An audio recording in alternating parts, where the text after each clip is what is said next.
Well, it is Saturday morning, 9 a.m., and I hope it is your favorite part of the week because it's my favorite part of the week. It is time for a sales logic. That's right. Even on a Saturday morning, we're talking about how to drive sales, how to increase growth, and how to, well, fatten that bottom line and make your customers happy. With me this week, as always, is my co-host, Mark Hunter. So, Mark, has it been a good week for you? It has been a very good week and a lot of stuff happening. It's just, you try to take a step back on the week and say what all happened, and you can't get your arms wrapped around it all. But hey, we did get some great video of the two of us when we did the Sales Logic episode at Outbound.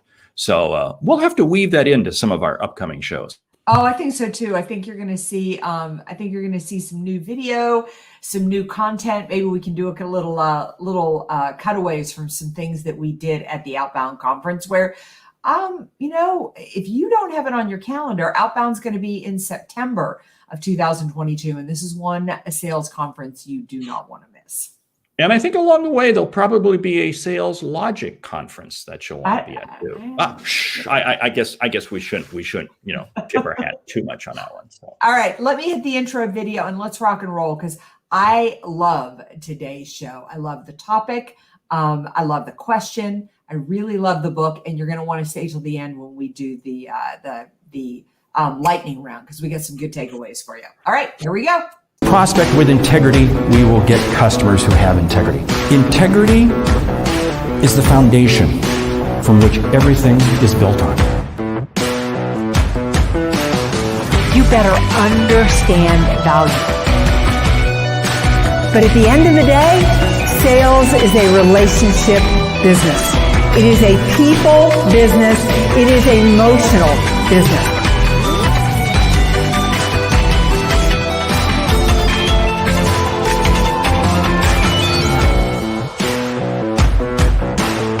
This is Sales Logic. And this is a Sales Logic. I'm Meridith Elliott Powell here with my co-host, Mark Hunter, and we got a power-packed show for you this morning. In fact, I want to dive into the show, so I'm just going to give you a quick overview of how the show works. Now, many of you are with us every single week, so you know that we cover a topic. We deep dive in to that topic. We start with a question, though. That's right. You, the listener, get to be a part of this show every week. If you ever have a question, just go out to saleslogicpodcast.com, enter your question there, or just put it out on social media, #SalesLogic. We talk about a book that we think you ought to be reading. And last but not least, because we want you to walk away with return on investment, we have a lightning round, those tips and strategies you can implement immediately. So, Mark, what is on tap this morning? Well, what's on tap today? We got a great topic. It is why choosing the right target market matters in sales. And not only do we have a great question on it, but boy, we got a great conversation this week with a member of our mastermind group, the Sales Logic Mastermind Group. So, hey, still time to sneak in if you want to. But anyway, let's jump right into the question. The question comes from Roberta from Milwaukee. She says, I have been in sales all my life, and I just got this new punk kid manager. I hope that punk kid manager isn't listening, who in my opinion has more academic sales experience than real world. He's pushing us hard to narrow our focus and be choosy about what we call on. We are behind on our sales goals, both in 2020 and 2021. I think he's crazy, as I think because we are behind, we need to go after anything we can. So your opinion. Oh, this is a great question with a lot of layers to it. First, let's talk about the young punk sales manager. We've all been there. We've all had to go to work for sales managers whom we don't believe have as much experience, time in the seat, or wisdom as we do. But tough as this is, I think in this particular question, I'm going to come down on the side of the punk sales manager. First of all, you're not hitting your sales goals. The first thing to do when you're not hitting your sales goals is to be open to do things differently, to try a different idea. And the first place to start with that is who you're focused on. When you think about really choosing the right target market, if you're not hitting your sales goal, logic sort of says, well, I need to call on everybody, right? But if you focus on everybody, you're going to make sales that much harder. So you need to do something that I call niche to expand. The irony is the more clear and the more focused and the more selective you get about your target market, the faster your sales are going to close, the stronger your business is going to be. I can't stress that enough. Niche, it's about knowing who your ideal customer is. When you get very narrow focused, I tell you what, Roberta, what you're about to do, and I'm really going to call you out on this, and there's a lot of salespeople. When you get desperate with your pipeline, you start chasing anything and everything. And that means you chase anything and everything with a heartbeat. I've got a dog with a heartbeat, but my dog is not going to buy anything from me. And this is the time when you actually have to get more laser focused, because here's the whole thing. Speed sells. Speed. I just did a video on this the other day. I did a LinkedIn Live thing on it. The tighter you get in who you're going after, the better you can understand the outcomes you're going to help them with, the better you can understand how you can help them, the more confident you are, and you're going to close those deals faster. That's the way you make it up. I tell you what, the punk kid might be a punk kid, but you know what? There's some elements there. Listen to him. Yeah, he's starting at the top. I mean, there may be other pieces of the sales process that need to be overhauled, that need to be changed in order for you to hit your goals, exceed your goals. But this sales manager is starting where you need to start. Every single one of us should constantly be questioning our target market. Just because I defined mine in January doesn't mean that's still the right target market in May. Or maybe by May I can get clearer or more well-defined. I was talking with a client yesterday about customer relationship management systems and just how difficult it is to get salespeople to use them. And I was in mine yesterday and I was looking at this field that I always leave blank. And that is whether it's a low fit, medium fit, or high fit. And I thought, I need to start prioritizing and using that field and focusing on my high fit target rather than just mindlessly putting in there and not thinking about whether people are a low fit, medium fit, or high fit. So I even have room to improve on it. Well, we all do, because this is the challenge. I mean, it's easy for us to start getting too broad. It is very, very easy. I tell top performing salespeople, and I think, Roberta, this is something that you need to look at. You look at, where is your ideal customer profile? And then you say, you know what, in your ideal customer profile, and you do that by looking at your current customers, you're going to see that there's probably 20% of those customers that are delivering 80% of your business. Well, what makes up those 20%? What are the things that you can draw from? What are the things that you can see? What are the things that you can build on? That's where you're going to run. That's where now you say, okay, now I want to go find more people like that. I'll tell you what, if you have an empty pipeline, the solution is not to jam pack it full. No, it's to fill it the right way. Mm-hmm. Oh, that is so well said. So, I think to bring this to a close, let's give this punk sales manager the benefit of the doubt, especially because you're not hitting sales goals.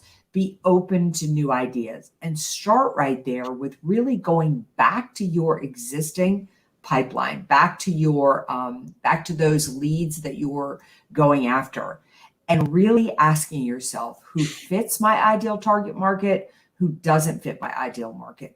Focus on who does fit your ideal target market, and chances are you're not only going to hit those sales goals, you're going to exceed them. That's without a doubt. And you start with the outcomes you create, and you work your way back up the ladder. But let's jump into it, because this really is taking us right into the topic, why choosing the right target market matters in sales. So why does it matter? Shouldn't we just go after credit card numbers and PO numbers and checks and money and PayPal, Venmo, and everything else? Yeah, it matters because here's a newsflash. Not everybody wants to buy from you, and here's another newsflash: you don't want to sell to everyone.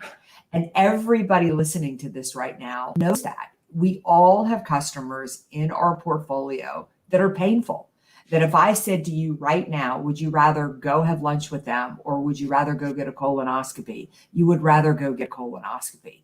And we tend to sell from a place of need rather than a place of power. And target market matters because you want to sell from a place of power.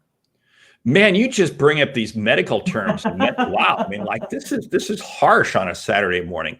Yeah, I tell you what, choosing the right target market, I think it changes your whole attitude, because this is one of the big challenges I have is when people get desperate, they get into this scared mode. And the tighter my market, the more confident I am in making prospecting calls. The tighter I am, the more I know that I can help people. Yesterday, I was reaching out to some people who I'd never talked to before, but I knew they were right in my target market, and I knew I needed to reach out to them. And it was, did I reach them? No, unfortunately I couldn't. I had to leave a voicemail, but I was jazzed, and I'm going to try them again on Monday, and because I want to be talking with them. You have to know who your target market is. And you said something else besides your colonoscopy. Wow, that's really creepy. It's brutal. That is brutal. Yeah. This is the whole issue. There are a lot of customers you don't want to sell to. Yeah. You do not want to sell to. And the ability to walk away from business gives you a tremendous amount of confidence. Now, I'm not saying walk away from good business, but walk away from those prospects who they're willing to take your call. They're willing to have a meeting with you, but all they want to do is use you and abuse you. We had a mastermind member who brought that issue to light with us this week, because this was a client, a prospect that he was working with, that all he wanted was free information, and said, you know what? You got to be prepared to cut loose. Yeah, I love when our listeners share their wisdom here. Adam writes in and says, prospecting starts with territory knowledge, segmentation, targeting, and messaging. Now, without that, sales reps spray and pray, and I love that too. They just go out there and you hope. But think about this. Let's kind of break this down. Let's talk about territory knowledge. You definitely need to know what is available in your territory and in your market. I think this is such a great point, because all too often corporate gives you the ideal prospect. They tell you who to go out and call on.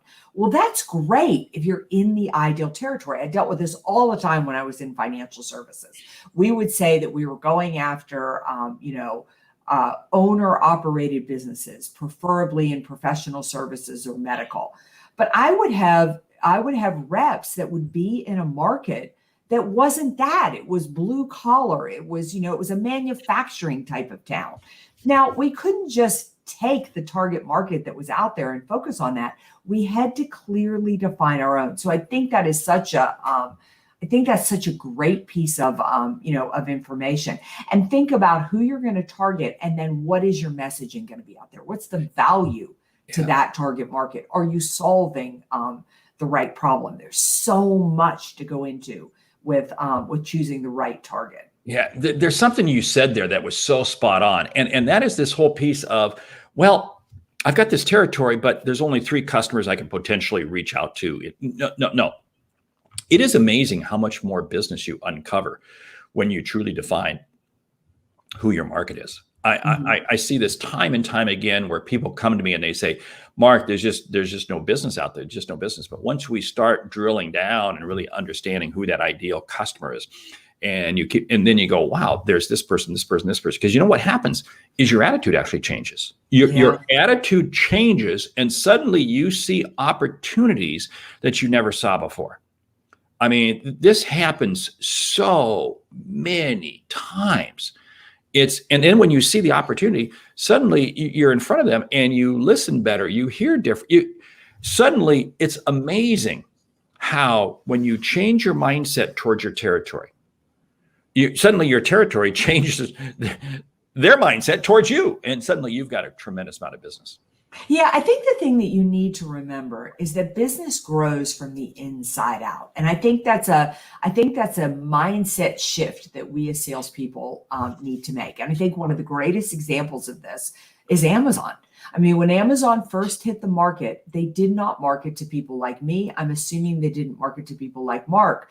We were not their ideal. I mean, we were still going to the bookstore downtown, never thinking people would go online. So they got really clear on who they were focusing. And then to Adam's point, they got their messaging right for that group. So that group was attracted to them. And then when that group had an amazing experience, they came out and sold the rest of us. So it's not that you're only going to sell just to your target market, but you can make your target market happy easily. You can provide value, you can grow their businesses, and they'll go out and convince everybody else they ought to be doing business with you. You know, Amazon is a great example of land and expand, because think about this one, because what they did was they first came out with books, a very narrow list of books. They landed, and then with their expertise and their value proposition, they began to expand. And see, that's the other thing. When you understand who your market is, you can truly come in, you satisfy the customer with one piece, and you realize, oh, there's other pieces I can do. And I expand and I expand and I expand and expand. I mean, yes. Amazon is a poster child for that. Boy, we got some great comments coming in. Great. We do. So yeah, Catherine just popped in and said she loves your point, Mark, about being open and looking for something enables us to see it. And that it's true for sales and so many other things, having that abundance mindset. Catherine, I love that you commented on this. The other thing I think, and you know, Mark, I think we ought to do a show on this, is the importance of presence when you're selling. Far too often, our mind is going to what we want to sell and the product we want to offer. But if you're present, kind of to Catherine's point here, if you're present and you're really listening, you'll hear opportunities that you didn't know existed, and that can really allow you to add value and close the sale much faster. This is a little piece. Every time I'm having a conversation with somebody, I want to ask myself this question: what am I going to learn from them? What am I going to learn from them? And what's interesting is when you put your mind into that position, I want to learn. It's amazing how you listen differently. You listen and you do walk away, because salespeople walk in and they go, okay, this is where I want to get to. I want to get to this point. Boom, boom, boom. We're going to hustle this customer along, and we're going to close the sale. I'm going to go on to the next one. And you go, wow, no wonder it doesn't happen. Yeah. Yeah. I had years ago. Well, no, go ahead. No, jump in, go. Well, I was just going to say, years ago, I had a friend of ours in National Speakers Association, Marcia Reynolds. She's a master certified coach. And she said that when you sit in front of people, if you listen, trust that something intelligent is going to come out of you. And she's so right. I mean, I can't tell you how often I've been sitting in front of a CEO or somebody who so has impressed me with what they've done with their business, and I've been intimidated. You know, you think, oh my gosh, what could I possibly offer this person? But if you take a breath, you let it go, and you really listen, this incredible wisdom comes up out of you. Presence is just so powerful. And I think but you have to have presence with the right target market, because if I'm sitting in front of somebody talking to me about neuroscience or something like that, I don't know that any wisdom would pop up out of me. So, you know, it does circle back to being in front of the right target, because that's who you can best serve. That's who you understand how to serve. Hey, that reminds me of an old tip. If you're sitting face to face with somebody, when you get done having that conversation with them, you want to ask yourself this question: what color are their eyes? Think about that. Because how many times do we don't even focus in enough to give them eye contact. And if I can't remember that person's color of their eyes when I get done talking to them, I wasn't listening. Yeah, I wasn't paying attention. Yeah. So anyway, but hey, we should probably jump into the book. Should we jump into the book? Yeah, I think we should. So I was really, I got to tell you, I had to search long and hard for the right book for this episode. Just kidding. This was easy. If we were going to talk about target market, if we were going to talk about prospecting, there's no better expert out there than my co-host here, Mark Hunter. So, Mark, show us the book for the week. The book is High Profit Prospecting. Hey, it's been out there a few years, and you know what? It continues to sell like mad. And still so relevant. Yeah, it is. It is very, very relevant. Yeah. And it is, because I tell you what, people say, why can't I close more deals? And I keep coming back to people and I say, well, how much prospecting are you doing? I was coaching a person this week, and I was going through what they'd been doing over the previous month because they're incredibly busy right now. And they said, well, I haven't been prospecting. And I said, what were you doing 3 months earlier? Oh, I was making all kinds of prospecting calls. I said, guess what? You're going to go into a valley because you're not prospecting. And that's one of the things. I mean, I go through, I got to hold this.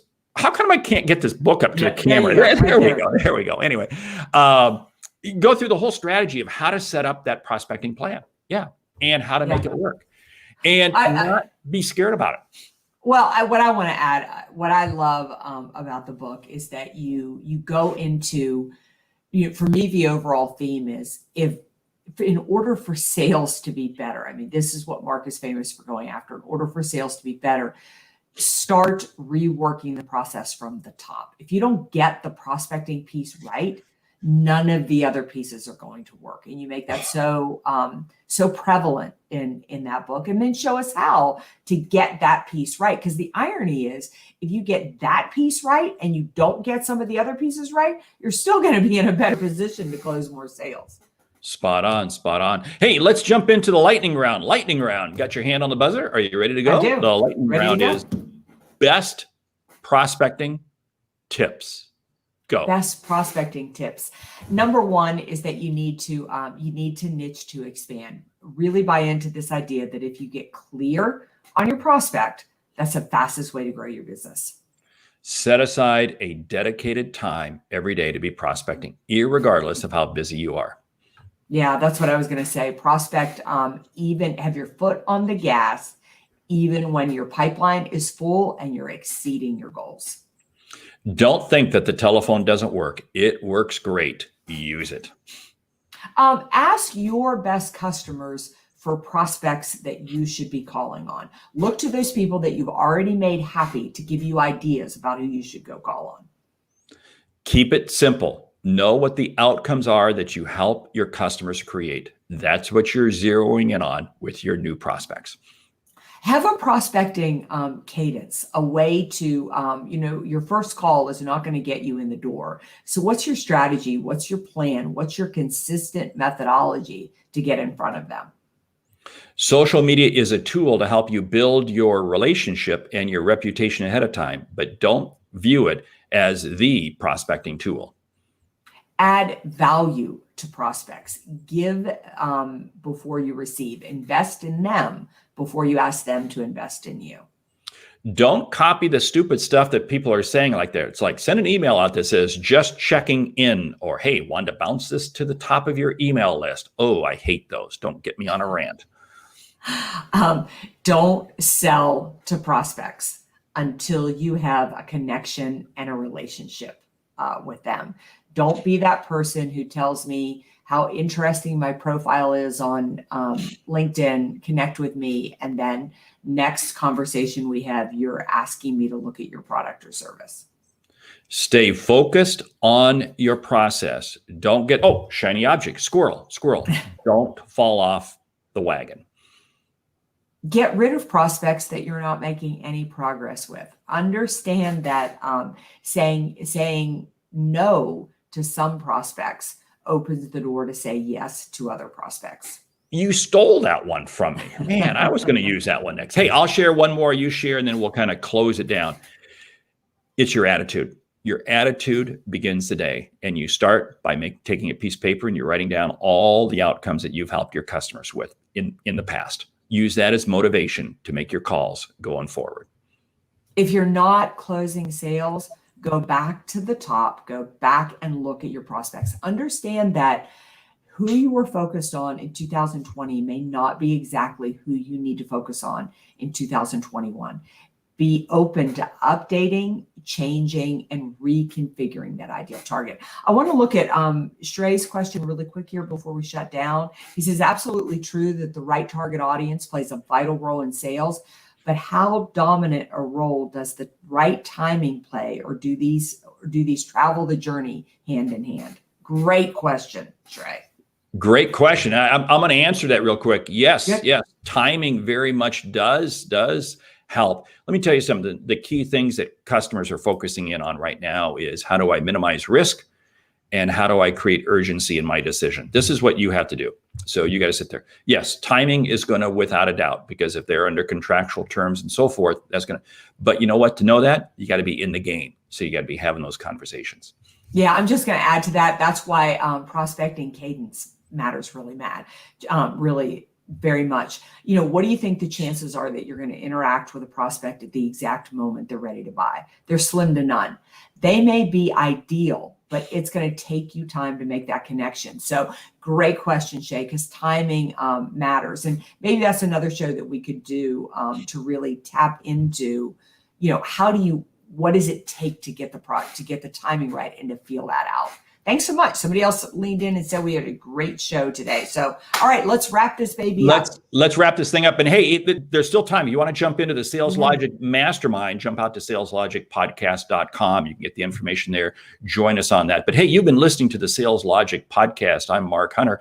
And if there's a single thing we have said has helped you, we really do encourage you to really rate and review the show on your favorite podcast app. And hey, share it with other people, because really we grow by helping you grow. That's what we attempt to do each week with Sales Logic. I'm Mark Hunter. And I'm Meridith Elliott Powell. This is Sales Logic. And when you sell with integrity, it's amazing what happens. And uncertainty suddenly can become your competitive advantage. And I had no script to read this from. Thank you very much. Well, and you close it out by saying, and the sale becomes logical. Right? Thank you. I had no script. I'll take care of you. All right. We will see you here next week, 9 a.m. Eastern. Remember, Sales Logic Podcast Mastermind. Every month we are working together one-on-one to blow our sales goals out of the water for 2021 and set ourselves up for success in 2022. You're not going to believe the entire 6-month program, only $197 total, not a month. So hope to see you there, and we'll see you next week.